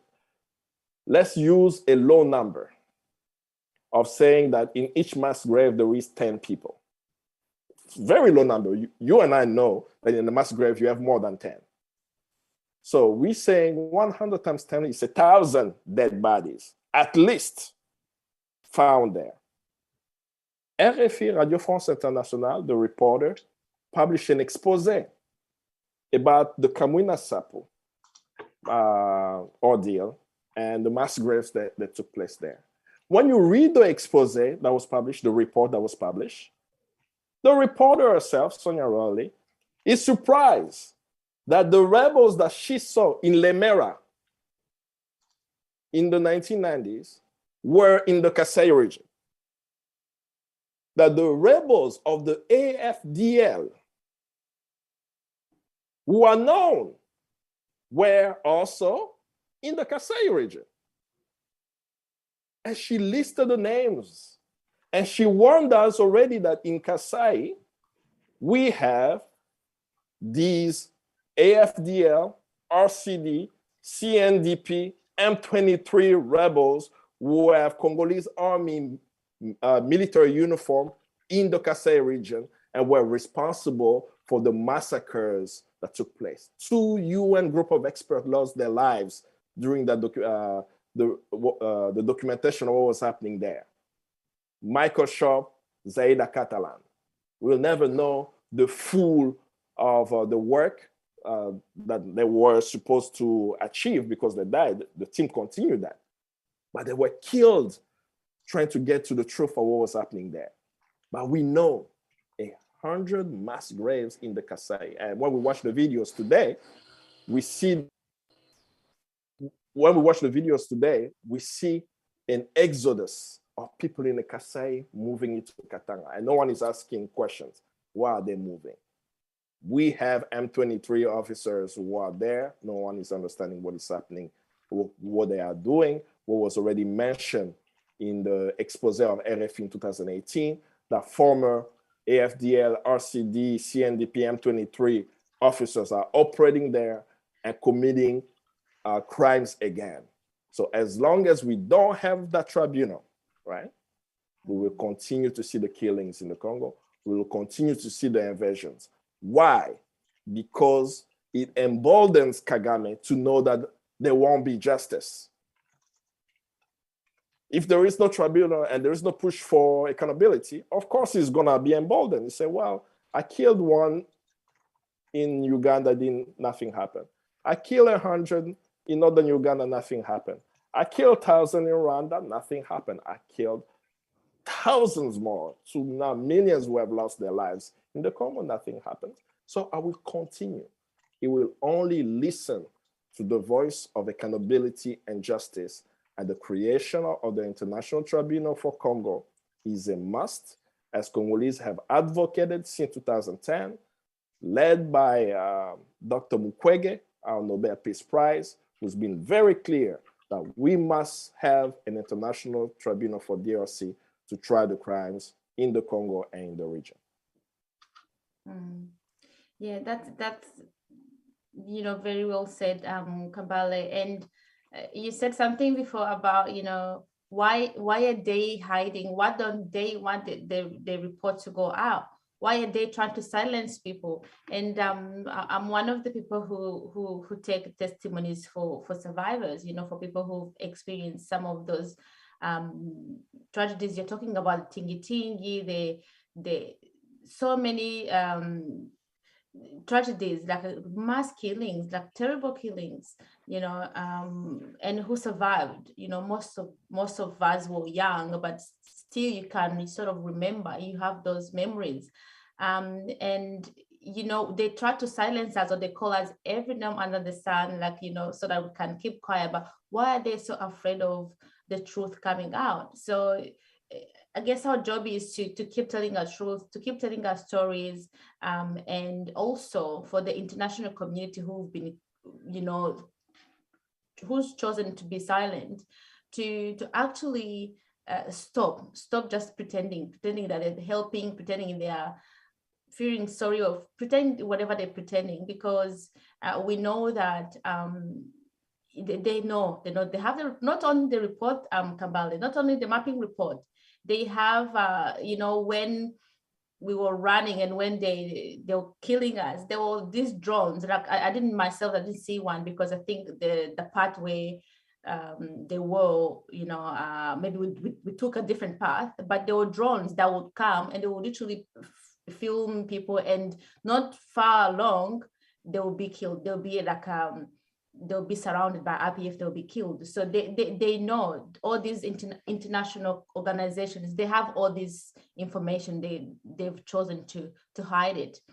It's our job, it's our duty to talk about what we've seen, to talk about what we know, and also for them to just stop the act and just, act, stop denying or stop delaying the process, like you said. There's someone was saying that the war in Ukraine and Russia, there was instant action, but Congo 25 years or so long after, they're still talking about negotiation, they're still delaying that process, they're still occupying. So it's not right, and we have to keep talking, we have to keep raising the awareness about these things. Because we're getting towards the end of our broadcast, but I wanted to acknowledge the audience. I want to thank you guys for tuning in. Unfortunately, we won't have time to read all your comments, but Claude has tried to respond as we went. Thank you. I just read a few names. Urujeni, thank you so much for tuning in. Marianne, hello. Muzira Guhunga, hello guys. Nadine Kazuba, Musoni, Odette, so many of you guys. I will try to read some names. Elise, Odette, Wanatu Wangoma. Thanks guys for tuning in, and please share the information, and also tell others and tell your stories as well. Who else? Hangare. So thanks guys for tuning in, and I encourage everyone to tell your stories, you know, because the perpetrators who've tried to exterminate us, who tried to finish everyone so that no one tells the story. And now, like we said, Kambale and Claude, they are trying to deny what they've actually done. And we have witnesses, we have reports, we have films, and one day I hope that their pictures will go public, and are trying to deny it. You know, so it's our duty as survivors to say what we've seen and also to denounce it so that it stops. But as we got towards the end of the broadcast, before we do that, Claude, I wanted you to touch about what Kambale was talking about, international community, the international courts, or some sort of justice for the region. What's your comment about that, Claude? So I think let me start with this. Yeah, Delphine, put you on the spot because you're doing really good work by documenting the testimonies, survivor testimonies, because we are going to be in court one of these days, and we're going to be sitting front row presenting the evidence. And Kagame and Nyamwasa and Kabarebe and Museveni and his and his son and many others who are a part of these massacres will be walking away in handcuffs, and we're gonna be watching them. So thank you for documenting the evidence. Now, so Kambale spoke about a massacre which also came through chat that I noticed. One of our audience members, Nadine Kazo, was talking about the Kibeo Massacre. Last year, you held a ceremony to commemorate the people who were killed in Kibeo, along with UN peacekeepers who actually watched the massacre happen. Basically, and one of them wrote a book and called it Witness to Genocide. So the UN watched a genocide happen in Kibeo by Kagame. And so I spoke about that because I really wanted to acknowledge the work that you're doing on so many fronts, because the world must know, the world must learn and understand what happened. And so there are more than just Rwandan witnesses, more than just Congolese witnesses. There are international witnesses. Yeah, and sorry to interrupt, Claude, but also like it's a shame how they've changed the narrative, or they've hidden this information. But when those survivors keep peacekeeping, because really they are survivors too, or they're witnesses, but also survivors, because they were so traumatized about what they saw. And at the same time, you know, the way they try to silence us, like, you know, don't talk about what you actually saw. They make you feel as if it didn't happen, but they did the same to some of the survivors, some of the peacekeepers, you know, because they knew, they saw how many thousands of people were killed, and then the government said that it was 300 or something like that, and they're like, we actually saw it with our own eyes, and they tried to make them as if they were making it up. So what if it was only 300, by the way? So what if it's 3? The government soldiers should not be going to shoot people. Mm-hmm. And yes, they killed thousands, but I just wanted to make sure that point is also clear. Sometimes they try to minimize it and it doesn't even land. Yeah, and like you're saying, like, you know, there's so many witnesses. It's amazing how they go through, like, you know, trouble to try to hide it. And I'm so hopeful that justice is coming soon. I'm so hopeful that day when we're in court, we said, like, these are the evidence is coming soon. And it's everyone who's listening.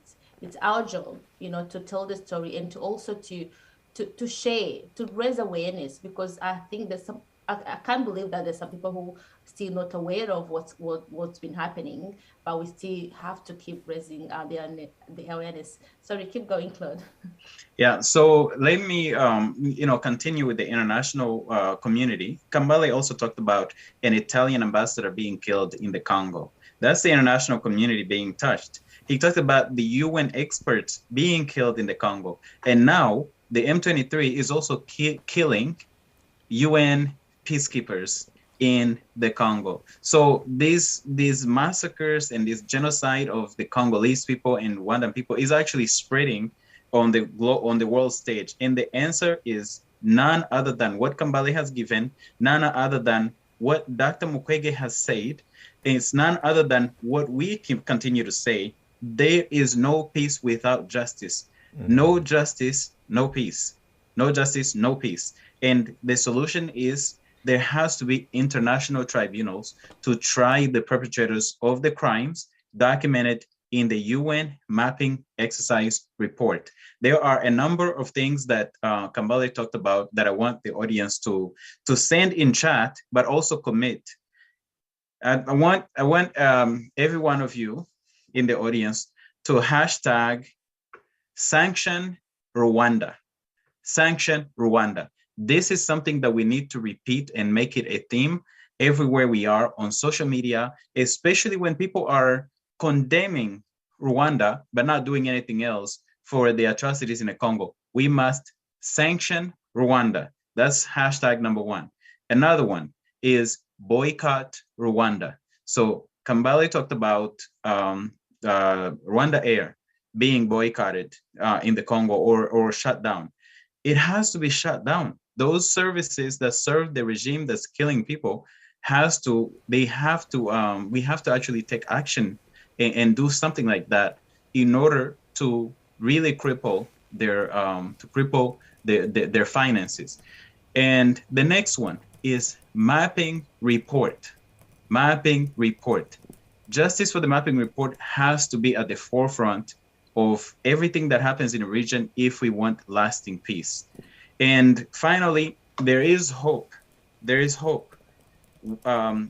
When you look at what's going on in various countries in Africa, there were so many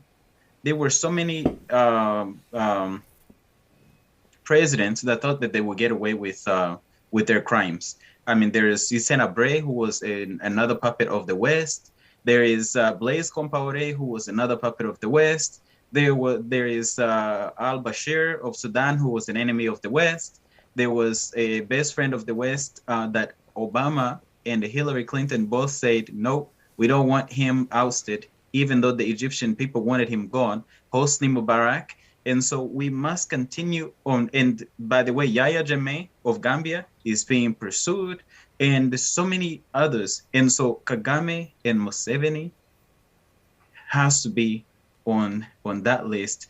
And it doesn't stop at Kagame only. And lastly, to stop here, lastly, let's not get distracted by people who want to bring this subject of hate speech when they're not doing anything about the atrocities that are causing the hate speech. We absolutely must focus on the issue at hand.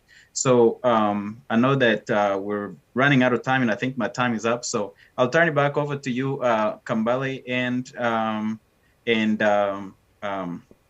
Delphine, and back over to Freeman. But just wanted to thank our audience for your engagement and your commitment. Sanction Rwanda, boycott Rwanda, Rwanda is killing, and mapping report. We must commit to justice in order for us to have peace in the region, and we're gonna make it happen. Because when the victims and the survivors do not give up, we have seen that we get results. We must be resilient, we must be relentless, and we must never back down and not compromise.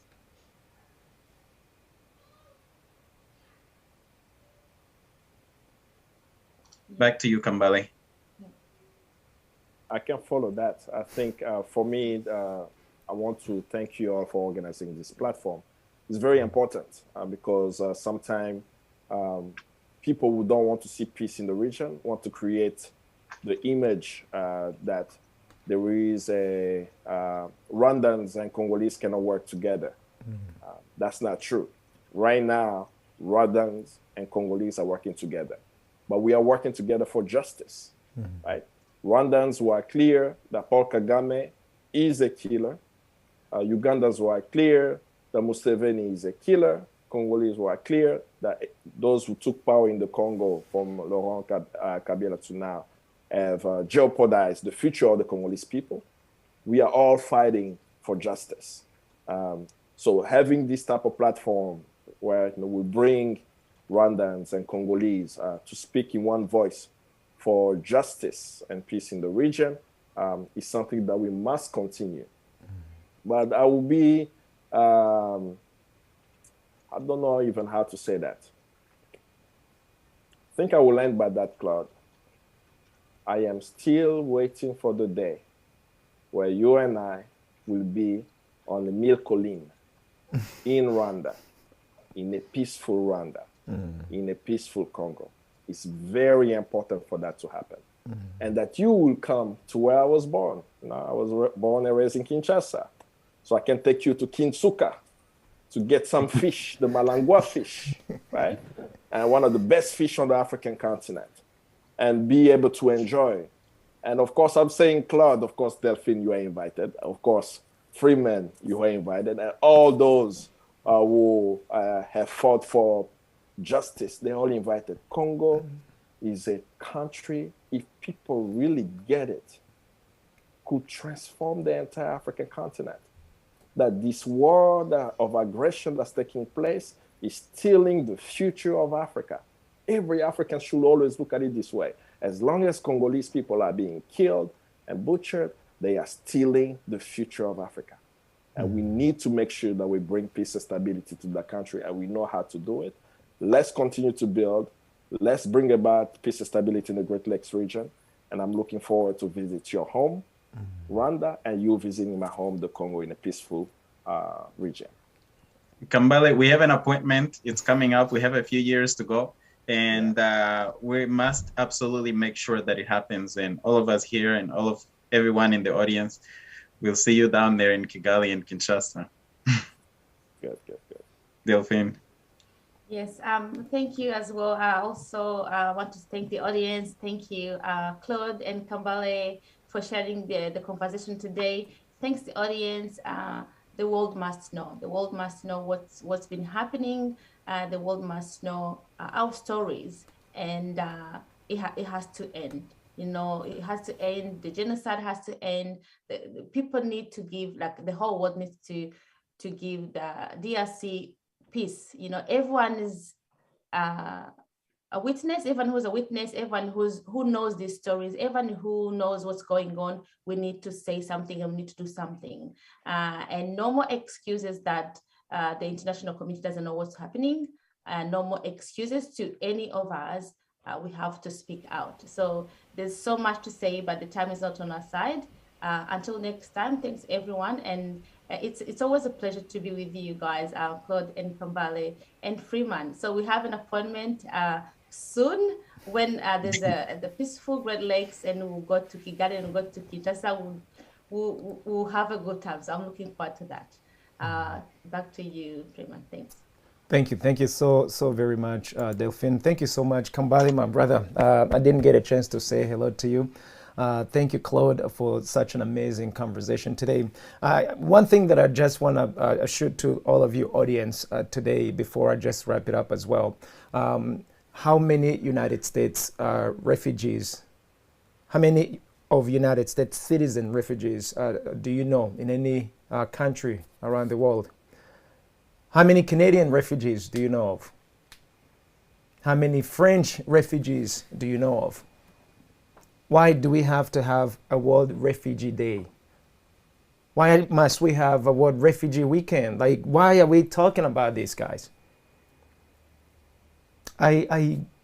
This literally actually hurts me. And I realized that, yes, we're talking about it. Yes, Claude, we could use thousands of Kambales. We could use thousands of Claudes. We could use thousands of Delphines and so many others. Brothers and sisters, be it in the on the Congo side or the Rwandese side, or any one of you brothers and sisters, Africans, trying to resolve our issues. But why are we having these World Refugees Weekend? Why is it just our own people, our own brothers and sisters? Isn't it it doesn't really occur to you that the Western people, the citizens in the West are never refugees? I've been realizing, and something has to be done, guys. And this is not just a job for Kambale. This is not just a job for Claude or for Delphine or any one of these amazing sons and daughters doing amazing, amazing work trying to speak up on behalf of the voiceless, brothers and sisters. It's all our jobs, guys. It is all our jobs. Why is it that we're getting so many Congolese women being raped the same way, our sisters in Kigali, our sisters all over Rwanda are getting raped, and it's okay because we're Africans. We can get raped, we can get killed, and 30 years later, they're still debating if that's even a crime. Here in Washington, D.C., every day, if they kidnap a woman, if they kidnap a kid, on highways, you have these lights, these monitors that usually tells you, follow this car. There's a crime that just been committed. Call this number if you see anything like this vehicle. If you see anybody around there, call us out. But 25, 28, 30 years later, you can't even ask anything like that for a Congolese woman. You can't ask anything for an African refugees. Why? Because we're not that valued, guys. I'm sorry. The world does not value us. So if they don't do that, who else is going to do that for us except ourselves? Kambale talked about the International Tribunal for Congo. That is beyond an amazing idea. But who is going to render that justice for the Congolese? Who is going to render that justice for the Great Lakes region? Financially raped, physically raped, mentally raped, human resources stolen. I mean, it's as bad as it can be. So, guys, bottom line, it's our job. It's our job. Though we're meeting here to talk about our brothers and sisters, it also saddens me, to be honest with you guys, that only few of us can actually take on the challenge, can sacrifice.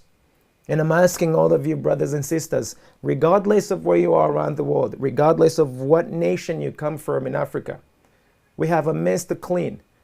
I don't really care who started the mess at this point. Let's clean our mess. It's there.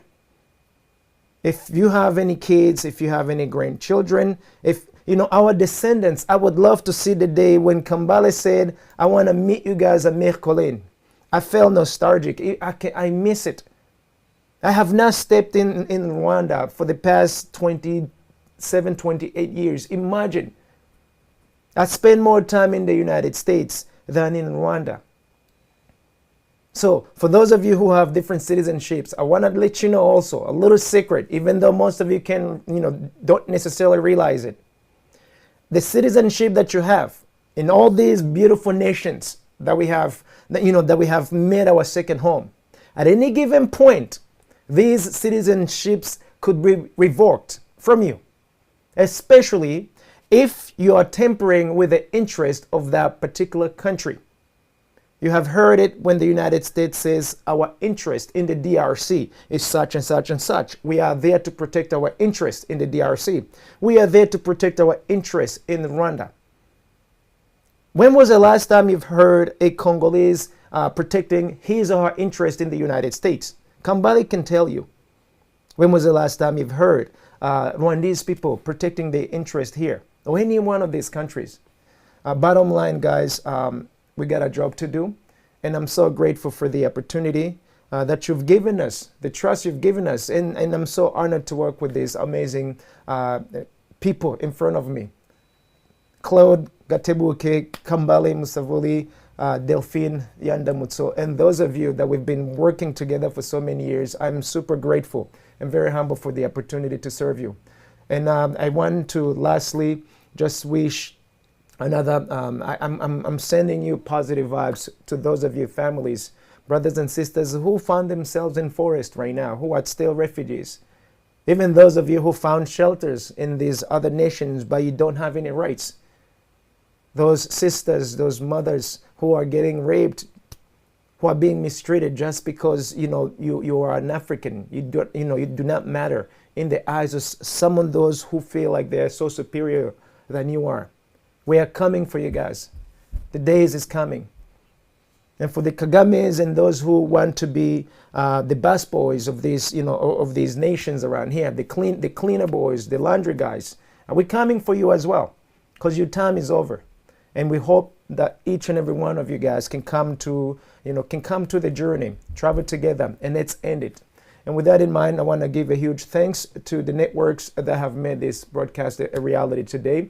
Those of you who are broadcasting the signal, thank you so much. And I also want to thank you, those of you who used to hack us, who used to destabilize our networks whenever we're having this conversation. Thanks also for actually chilling out and not disrupting our signals. We know you work so hard, but we also know that you're broke. You don't have any more money to send out. So equally important, thank you for all of you activists for such an amazing work. I would do this 1,000 times, and anywhere that you call us out, we'll be there. And thanks to all of our viewers worldwide who really have been with us for 20 plus years. We started this as children. Look at Claude, he got buried. Look at Kambale, he's all grown up. I remember their faces before they had beard, and it's incredible that this journey we're still traveling together, and very humbling. And with that in mind, guys, we would do it over and over and over again, because this is how much we love our nations. And we will come home soon. And with that in mind, guys, I want to wish you all a beautiful weekend, those of you. And until next time, I am Freeman Singirankabo with HMG. So long for now.